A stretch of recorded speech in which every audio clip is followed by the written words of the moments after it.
Saudara, Israel melancarkan serangan udara ke wilayah pinggiran selatan Beirut, Lebanon. Serangan dilakukan hanya berselang beberapa hari setelah kesepakatan gencatan senjata diperbarui.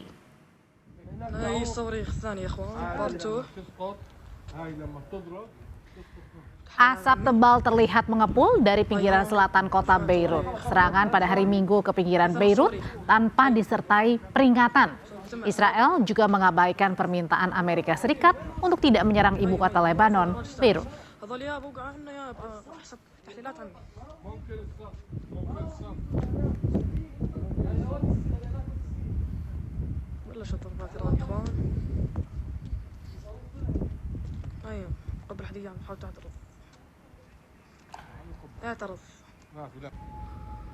Israel melancarkan serangan udara pada Senin pagi waktu setempat, di mana ini menargetkan wilayah tengah dan barat Iran. Hal itu sebagai balasan dari serangan rudal Iran yang mengancam akan menyeret Timur Tengah ke dalam perang regional.